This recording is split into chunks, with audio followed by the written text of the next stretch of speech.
자, 우리가 지난주에 이어서 야곱의 이야기를 살펴봅니다. 지난주에 여러분이 함께 나누었던 이야기 속에 이제 야곱의 도망의 이야기가 시작되죠. 그리고 야곱은 그 첫날 밤에 베델에서 꿈속에 돌베개를 베고 누워 자는 어떤 면에서는 굉장히 험한 잠자리였음에도 불구하고 일생을 살면서 한 번 경험하기 힘든 하나님을 만나는 아주 놀라운 경험을 합니다. 여러분은 어떠십니까? 삶을 살면서 우리는 사실 꿈을 많이 꾸죠. 하지만 대부분은 흔히 말하는 개꿈 같은, 그저 깨어나면 잊어먹고 아무 의미 없는 꿈을 꿀 때가 많습니다. 하지만 가끔은 하루 이틀 시간이 지나도 여전히 생생한 의미 있는 꿈을 꿀 때가 있습니다. 그리고 특별히 오늘 본문에서 야곱이 경험한 것 같은, 하나님을 만난 것 같은 아주 특별한 은혜를 체험한 일들도 있습니다. 여러분의 그 은혜의 체험이 지금 여러분의 신앙에 있어서 어떤 의미가 있습니까? 때로는 그 한 번의 아주 강렬한 기억이 우리의 일평생, 우리의 인생을, 우리의 신앙을 이끌고 가기도 합니다. 하지만 많은 경우는 그렇게 때론 충격적이고 감동적인 그 경험을 했음에도 불구하고 시간이 지나면 반년, 1년, 2년 시간이 지나면 과연 그런 경험을 내가 했던가 하고 잊어먹는 경우도 있기는 있지만 아주 흐릿해져서 잘 기억이 나지 않는 경우도 굉장히 많습니다. 오늘 야곱은 어떨까요? 그 꿈을 꾸고 여기 하나님이 나와 함께 계셨는데 내가 몰랐구나, 두렵도다 라고 고백했던 그 야곱은 시간이 지나고 과연 얼마나 하나님의 임재를, 그 경험을 기억하면서 그의 신앙을 살아갈까요? 오늘 한번 이 야곱의 인생을 보면서 우리의 모습을 돌아보며 우리에게 주신 하나님의 메시지를 생각해보는 시간이 되기 원합니다. 자, 야곱, 드디어 그는 아마도 한 달 가까운 여행, 외롭고 두렵고 힘든 여행이었겠지만 그 여행을 마치고 목적지 하란에 도착하게 됩니다. 그리고 그곳에서 자신이 결혼할 상대자 라헬을 만나고 사랑에 빠지고 또 삼촌 라반의 집에 평안한 삶을 지내게 되죠. 처음 한 달 동안은 말입니다. 자, 그런데 오늘 이 사건을 잘 보게 되면 성경에 나오는 다른 사건과 아주 유사한 내용을 담고 있다는 것을 우리가 발견하게 됩니다. 다른 사건도 아니고 바로 자신의 아버지 이삭의 결혼의 쯤에서 일어난 사건. 어떤 사건입니까? 자신의 할아버지 아브라함이 자신의 아버지 이삭의 아내감을 구하기 위해서 그의 신실한 나이든 집안의 모든 걸 총괄하는 그 집사와 같은 나이든 종을 보내죠. 그리고 자신의 어머니 리브가를 신부감으로 만나서 데리고 오는 장면이 성경에 등장합니다. 사실 그 장면과 오늘 이 사건을 잘 비교해보면 아주 똑같진 않지만 굉장히 유사한 내용들이 많다는 것을 보게 됩니다. 그래서 어떤 자유주의 학자들은 이거 비슷한 내용을 서로 카피한 게 아니냐라고까지 황당한 주장을 할 정도로 비슷한 내용이 많습니다. 한번 내용을 잘 볼까요? 자, 처음 시작부터가 비슷하죠. 시작할 때 아브라함은 그의 종에게 축복과 맹세를 시키고 이제 이 여행을 출발을 시킵니다. 야곱도 아버지 이삭의 축복 속에서 출발을 합니다. 집안의 가장이 미션을 주고 사명을 주고 두 사람을 보내는 것이죠. 하나님의 축복과 함께. 그리고 그 미션은, 사명은 똑같죠. 와이프를, 아내감을 구하기 위해서 이 두 사람이 출발을 합니다. 그리고 먼 여정, 목적지는 동일하게 하란이었고요. 그리고 그들이 한 달가량의 여정을 끝내고 목적지에 힘든 여행소에 도착했을 때 첫 번째 등장하는 장소는 둘 다 우물가입니다. 우물가. 물론 동일한 우물가는 아닙니다. 야곱이 도착한 우물가는 양떼들을 먹이는 굉장히 큰 우물가였고, 아브라함의 신실한 종이 도착한 우물가는 그 마을에 하란의 여인들이 나와서 물을 길러가는 조그만 우물가였습니다. 하지만 공교롭게도 둘 다 우물가에 도착을 합니다. 그리고 아주 우연하게도 그 시간에 그들이 도착한 지 얼마 지나지 않아서 히브리 성경은 그 장면마다 그렇게 얘기하죠. 보라! 감탄사를 씁니다. 그러면서 우연하게 여인들이 등장했다 하는 것을 시선을 맞추죠. 그래서 한쪽에는 리브가가 등장을 하고 한쪽에는 라헬이 공교롭게도 딱 신부감들이 그 장면에 등장을 합니다. 자, 그리고 공교롭게도 그 우물에서 이제 가축에게 물을 먹이는 장면이 양쪽 다 나오죠. 리브가는 낙타 때 아브라함의 종이 가져온 10마리의 낙타에게 혼자 열심히 물을 먹입니다. 대단한 노동의 양이지만 혼자 그것을 해내죠. 또 한쪽에서는 라헬이 아버지 양떼를 끌고 와서, 여자임에도 불구하고 양떼를 끌고 와서 야곱의 도움과 함께 다 물을 먹입니다. 아주 성실하게 집안일을 하는 집안의 처자들이었죠. 그리고 나서 양쪽 다 서로의 신분을 확인합니다. 그리고 기쁨을 나누고 그 신분을 확인하자마자 두 여인은 각자 집으로 달려갑니다. 그리고 그 집에서 라반이 나와서 다시 우물가로 달려오죠. 그리고 자신이 만난, 한쪽은 아브라함의 종이었고 한쪽은 야곱을 기쁨 속에 환대하며 자신의 집으로 데리고 갑니다. 그리고 양쪽 다 자신들이 가지고 온 미션, 신부감을 구하는 일에 성공해서 결국 가나안으로 돌아갑니다. 아주 유사한 사건이 양쪽에 벌어집니다. 그리고 이 유사한 사건을 자세히 보게 되면 거기에는 세상 말로 한다면 우연히 일어나는 일들이 계속 반복이 되면서 이 사건이 진행이 되죠. 그리고 그것을 성경은 하나님의 섭리 속에 인도하는 우연이라고 말씀해 줍니다. 하지만 동시에 차이점도 있습니다. 차이점. 가장 큰 차이점은 아브라함의 종은 이 모든 과정에 우연히 일어난 이 일들 가운데 스텝마다 그것이 하나님의 섭리 속에 일어나는 은혜의 순간임을 인식하지만 야곱은 전혀 인식하지 못하면서 일이 진행된다는 것이죠. 자, 이 아브라함의 종, 그는 아브라함의 기도의 내용을, 축복의 내용을, 맹세의 내용을, 자신을 보낼 때 그가 말했던 내용을 그대로 잘 기억을 합니다. 그래서 우물 앞에 왔을 때, 하란에 도착했을 때 하나님께 그렇게 기도하죠. 지금까지 나를 보호하고 여기 인도하신 하나님, 당신이 정해놓으신, 내 앞서 미리 오셔서 당신이 정해놓으신 그 신부감을 저에게 만나게 해주십시오. 기도하고, 그리고 리브가가 나타납니다. 그리고 그 여인이 자신이 목적으로 했던, 하란에 왔던 바로 그 여인임을 깨닫는 순간 바로 그는 하나님께 감사 기도를 드립니다. 그리고 리브가와 함께, 라반과 함께 이제 그 집에 가서, 사실 한 달간의 여행을 했으면 얼마나 피곤하겠습니까? 음식이 나오고 쉬는 시간이 주어지지만 그는 멈추지 않습니다. 자신이 온 목적을 설명하고 하나님이 어떻게 인도하셨는가를 그 라반의 가족들에게 다 설명하고, 리브가를 자신의 주인의 아들 이삭의 아내로 결정해 달라고, 허락해 달라고 가족들에게 요구합니다. 가족들은 하나님의 인도하심을 듣고 허락을 하죠. 그제서야 그는 식사를 하기 시작합니다.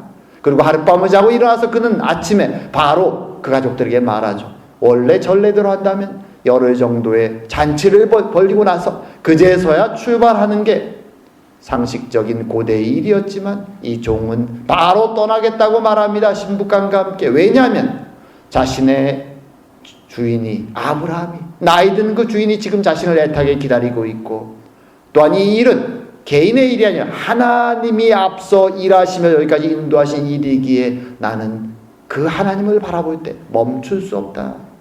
가족들을 설득해서 리브가 함께 바로 돌아갑니다. 그는 모든 스텝마다 하나님께 간구하고 일이 이루어지되 감사하며 이 일을 진행해 나갑니다. 왜냐하면 지금 자신 앞에 앞서서 일하고 계신 하나님의 섭리와 손길을 계속 인식하기 때문이죠. 마치 옆에 있는 것처럼. 그러기에 한 일이 벌어질 때마다 감사의 말을 멈출 수가 없는 것이죠. 하지만 야곱은 어떻습니까? 야곱은 첫날 밤 베델에서 하나님의 크신 은혜를 경험했음에도 불구하고 한 달이 지나서 하란에 도착했을 때 눈에 보이지 않는 하나님보다는 눈에 보이는 사건에 집중합니다. 그래서 하란의 우물가에 도착했을 때 그는 머리를 또 돌리기 시작하죠. 그리고 이 상황 속에서 어떻게 해야 나에게 베스트 리졸트, 최고의 결과가 나에게 얻어질까? 거기에 따라 행동하기 시작합니다. 상황을 먼저 파악하죠.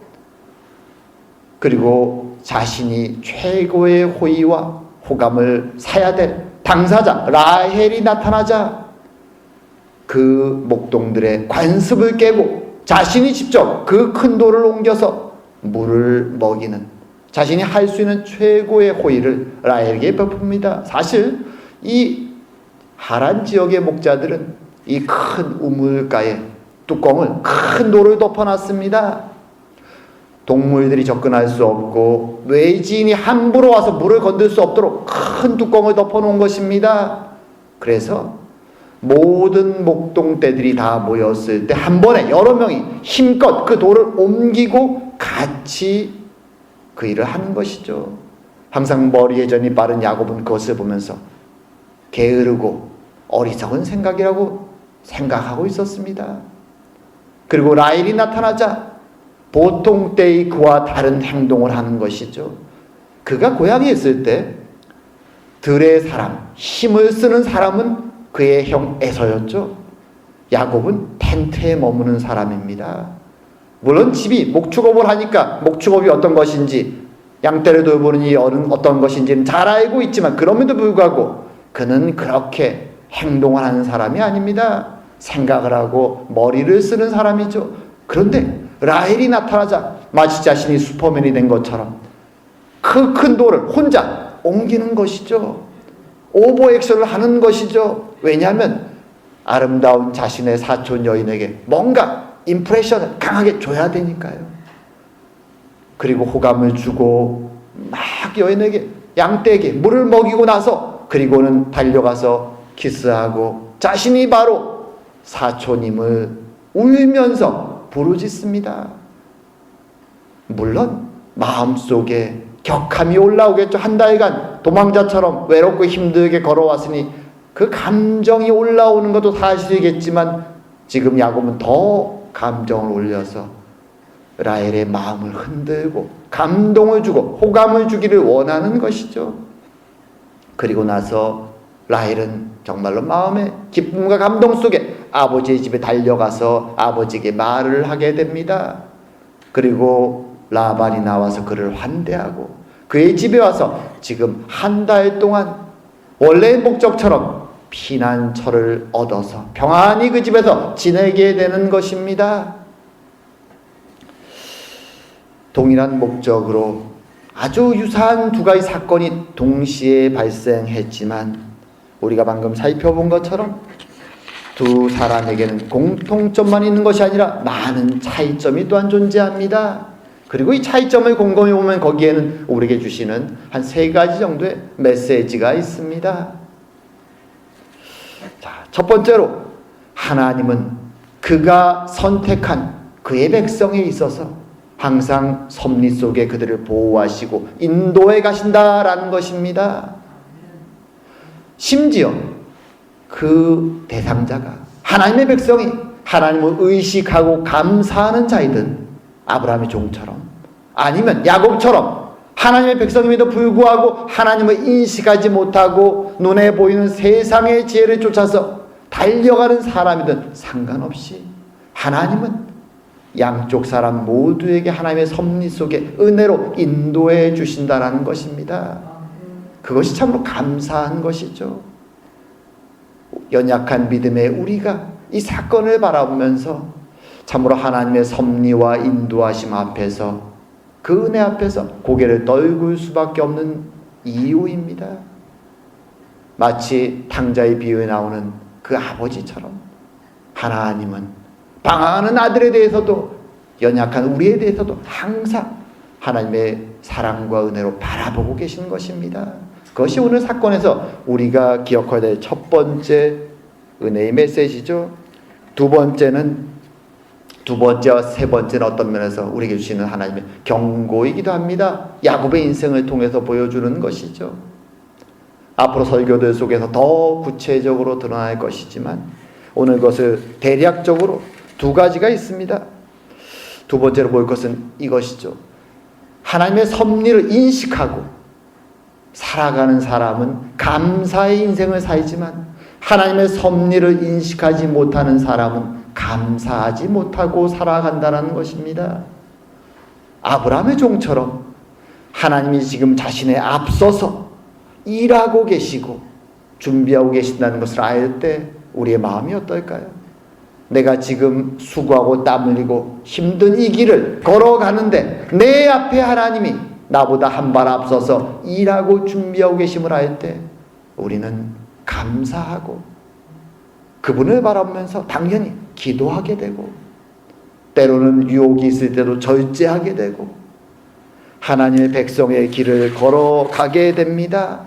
그리고 그 걸음걸음마다 앞서 계신 하나님을 알기 때문에 우연히 어떤 좋은 일이 나에게 벌어질 때 그 우연이 단순히 세상이 말하는 재수가 좋은 것이 아니라 하나님의 섭리의 손길임을 우리는 인식할 수 있게 되는 것이죠.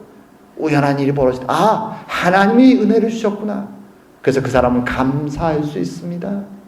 그리고 심지어 시련과 파도와 어려움이 닥쳐올 때도 세상 사람처럼 불평하고 불만에 가득 차는 것이 아니라 왜 내 인생은 이럴까라고 비탄에 빠지는 것이 아니라 내 앞서 걸어가시는 하나님이 어떤 의미에서, 어떤 의도에서 나에게 이 시련을 허락하셨는가, 하나님의 뜻을 생각합니다.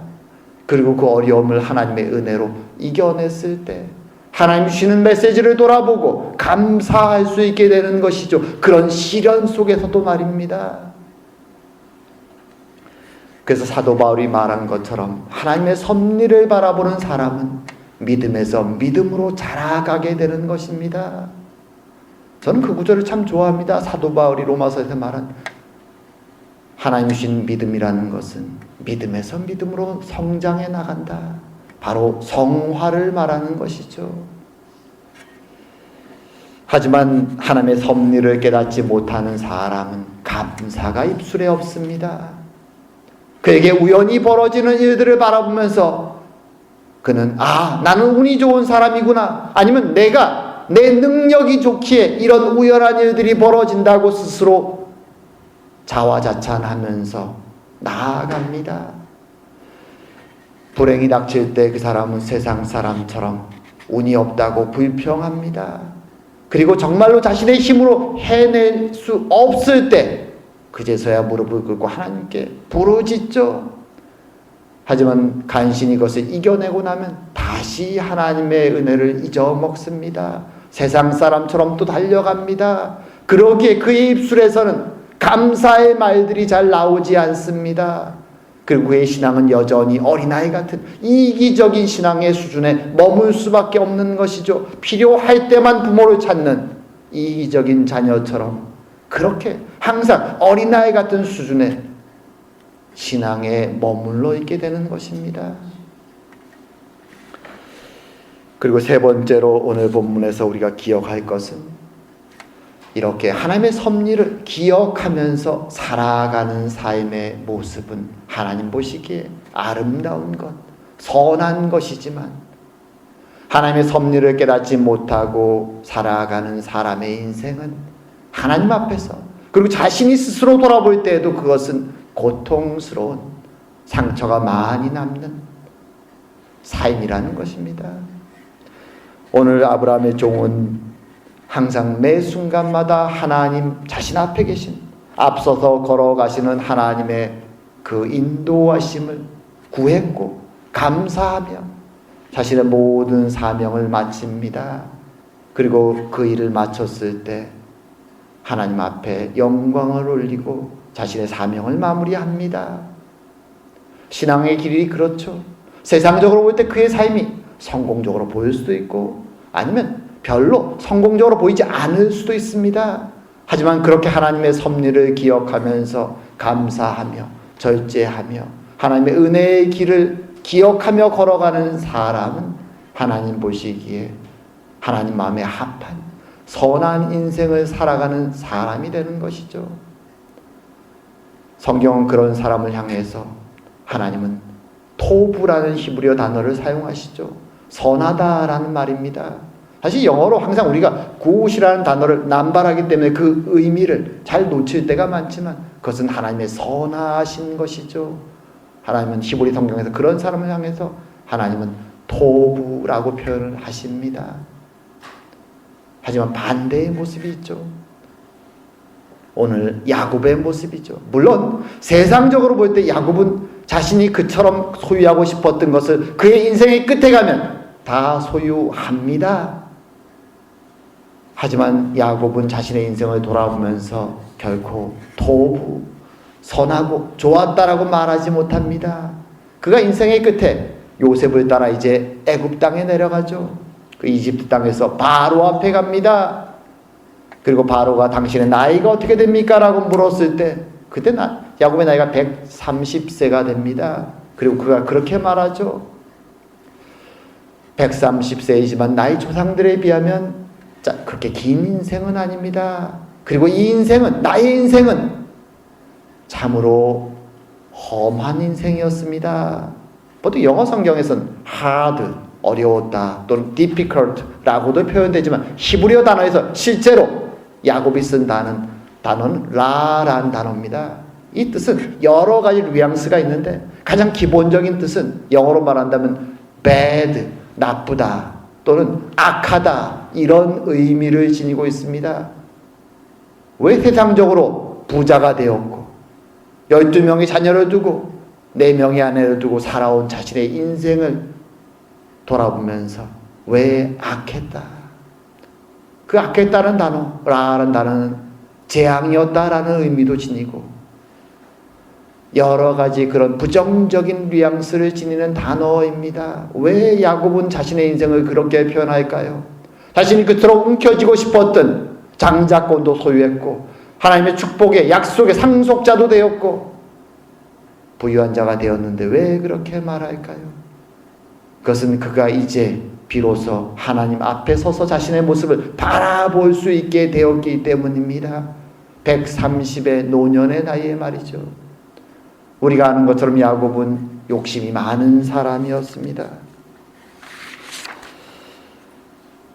그래서 그 욕심 때문에 형을 속이고 아버지를 속이고 축복권을 소유합니다. 하지만 그 결과로 집안은 갈라지고 풍지박산이 나고 자신은 도망자의 길에 오르죠. 하지만 그는 자신의 욕망을 버리지 않습니다. 하지만 그렇게 욕심 많고 욕망에 살아가던 야곱 앞에 나타난 사람이 누굽니까? 그보다 더 교활하고 욕심 많은 외삼촌 라반이었습니다. 라반 밑에서 그는 그에게 속아서 14년을 일하고 2 아내를 얻고 또 6년 동안을 몇 번이나 임금을 받고 가는 그 삼촌 밑에서 고생스럽게 그래서 결국 20년을 노예처럼 시달리면서 힘겹게 일해 갑니다. 그리고 자신이 그처럼 소유하고 싶었던 아내 라헬을 소유하지만 삼촌의 꾀에 속아서 그의 언니 레아까지 소유합니다.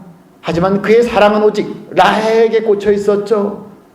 그의 그 욕망 때문에 편애 때문에 2 아내 사이에는 싸움이 끝나지 않습니다. 그리고 그 다툼과 시기 때문에 그는 원하지 않는 2명의 첩을 또한 얻게 됩니다. 그리고 결과적으로 12명의 자식을 갖죠. 고대에 원래 많은 자녀는 부모의 자랑스러움이지만 야곱에게 있어서 그 12명의 자녀들의 숫자의 의미는 갈등과 다툼이었습니다. 그들을 볼 때마다 자신의 인생이 보이는 것이죠. 그리고 그가 그 삼촌의 집에서 벗어나기 위해서 그는 선택한 것은 도망이었죠. 그리고 삼촌이 쫓아와서 자칫 잘못했으면 자신을 죽일 수 있는 위협의 상황까지 몰립니다. 하나님이 개입하셔서 결국 그 위기를 넘어가죠. 가나안 땅에 돌아왔을 때도 자신이 저질러놨던 형과의 그 다툼과 갈등의 뿌리가 끝나지 않았기에 그는 또 두려움과 위협에 휩싸입니다. 하나님이 에서를 막으셔서 그 위기도 넘어갑니다. 하지만 가나안 땅에 정착했을 때 아들들 사이의 다툼과 분쟁은 끝나지 않죠. 그 편애와 잘못된 사랑의 결과로 그의 사랑하는 아들 요셉은 노예로 팔려갑니다. 그의 노년은 사랑하는 아내 라헬을 잃고 사랑하는 아들 요셉을 잃고 고통과 쓸쓸함 속에 인생을 돌아보니 거기에는 히브리 말로 라라고 표현할 수밖에 없는 재앙이요 악하고 슬픔밖에 없는 인생이 그를 기다리고 있었던 것입니다. 그는 그제서야 하나님 앞에 돌아가서 무릎을 꿇고 인생을 회개하며 지나게 되지만 그 상처는 자신이 욕망 때문에 만들어놨던 부끄러운 그 상처들은 없어지지 않는 것이죠. 그것이 야곱의 인생입니다. 이스라엘에 있어서 12이라는 숫자는 사실은 완전의 숫자고 굉장히 의미 있는 숫자입니다. 왜냐하면 자신들의 조상 이스라엘의 12부족이 생겼기 때문이죠. 하지만 당사자인 야곱 자신에게는 그 숫자는 고통과 아픔의 숫자라는 이 아이러니가 사실 성경에 존재합니다. 하나님의 약속의 자손이 되었음에도 상속자가 되었음에도 그는 바로 왕 앞에 가서 나의 인생은 참으로 험악한 인생을 살았습니다 라고 말할 수밖에 없는 것이죠. 그것이 믿음의 사람 야곱의 인생이었습니다. 그리고 이 모습들은 우리에게 메시지를 주는 것이죠. 여러분은 어떻게 인생을 살아갑니까? 하나님의 섭리를 기억하면서 기도하며 절제하며 감사의 인생을 하나님 우리 앞에 계신 우리와 동행하신 하나님의 그 순간순간 발걸음을 주목하면서 나의 인생 속에서 벌어지는 하나님의 섭리의 손길들 우연처럼 일어나는 그 손길들을 기억하면서 감사하며 그렇게 살아가고 있습니까? 아니면 나의 욕심 때문에 하나님의 섭리를 기억하지 못하고 내 욕망을 따라 달려가고 있지는 않습니까? 우리는 오늘 메시지를 통해서 우리의 모습을 돌아보고 내 앞에 계신 나와 동행하시며 나의 인생의 처음과 끝을 아시고 주님에 따라 이 길을 끝날 때까지 우리를 인도하시기를 멈추지 아니하시는 우리 앞에 풍랑이 일든 어려움이 닥치든 어떤 순간에도 우리와 함께 하시기를 멈추지 않는 그 하나님을 기억하면서 하나님께 기도하고 대화하고 절제하며 감사하며 하나님께 영광을 올리며 인생을 살아갈 때 하나님 우리의 인생을 바라보시며 참으로 복되다 선하다 수고하였다 칭찬하여 주실 것입니다. 참으로 그 하나님과 동행하는 축복된 삶을 살아가는 저와 여러분 되기를 주의 이름으로 축원드립니다. 기도드리겠습니다. 사랑과 은혜의 하나님 아버지, 참으로 제자들을 떠나시며 깨어있어라 라고 권면하셨던 주님의 메시지를 다시 한번 기억합니다. 깨어서 우리 앞에 계신 주를 바라보며 우리를 보호하시고 동행하시는 하나님의 섭리의 손길을 기억하며 주님 기쁨과 감사의 삶을 살아갈 수 있는 저희들의 신앙의 인생이 될 수 있도록 그래야 믿음에서 믿음으로 자라가는 성화의 길을 걸어가는 참된 주의 백성의 삶들이 다 될 수 있도록 주님 축복하여 주시옵소서. 야곱처럼 세상 속에서 우리의 지혜와 자랑으로 이기심으로 어린 신앙의 삶을 어리석은 그 삶을 살아가지 않도록 주님 깨워주시며 주님의 인도하심 속에 은혜의 삶을 마지막 주님 만나서 수고하였다, 착하고 충성된 종이라는 칭찬을 다 들을 수 있는 저희들이 다 될 수 있도록 주님 은혜 내려 주시옵소서. 오늘도 함께 하심을 감사드리오며 모든 말씀 예수님 이름으로 기도드립니다. 아멘.